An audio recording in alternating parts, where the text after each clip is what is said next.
Another health-related topic.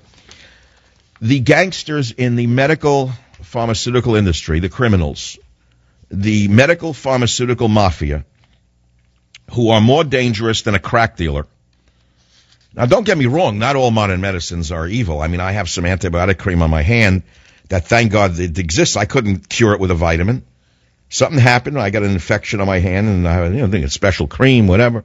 The dermatologist, sent by the iPhone picture, sent me a doing the picture, and so it's curing it a little bit.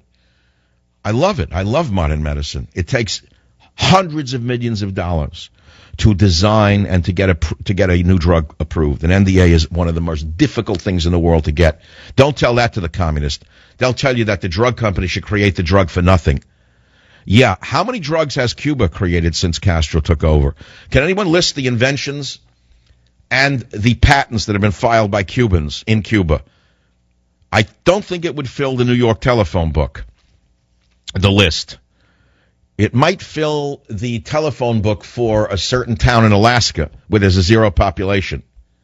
So anyway, what I'm saying to you is now the medical pharmaceutical mafia comes out the other day and says, we're going to double the number of people who should be on statins, the anti-cholesterol class of drugs.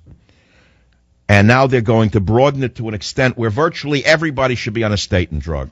Why? Not because it makes sense. Not because there are no side effects.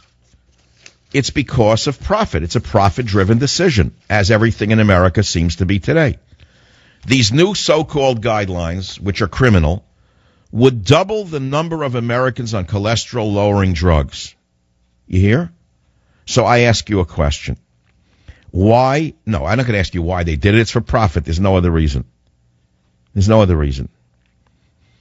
The new advice says that anyone with type 1 or type 2 diabetes, regardless of whether they have additional heart disease risk factors, should take statins. They say that anybody who has this and that, a heart disease risk, blah, blah, blah, blah, should take statins. They're not telling them to lower their intake of cholesterol. They're not telling them to stop eating saturated fats and sugar and to stop smoking and to start exercising. They're saying just take the magic pill. Now, I will tell you right now, there are serious side effects to statins. I have the most upside-down lipid profile in America. Nobody who's not had a heart attack could have an upside-down lipid profile as I do. It's the worst you've ever seen.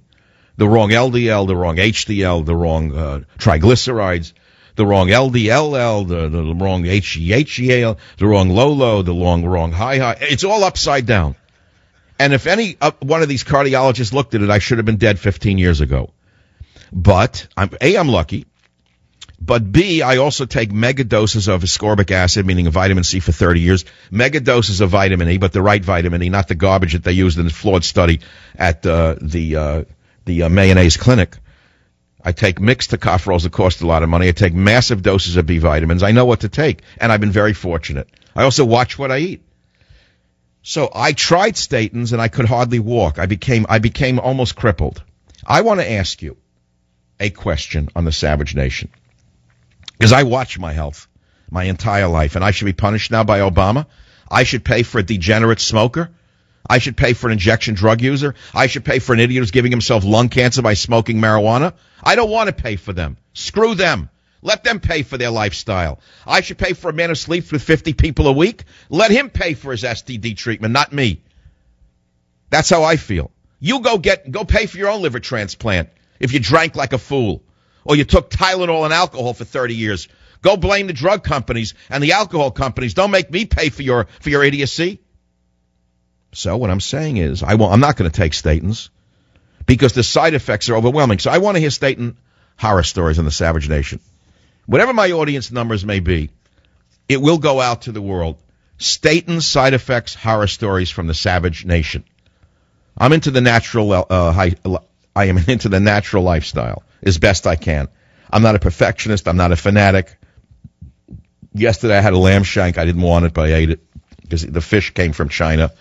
And I'd rather have a lamb shank from New Zealand than calamari from China. Let's put it. It was like a calculated risk. Everything I eat is a calculated risk. Imagine living like I do. Well, that's how I live.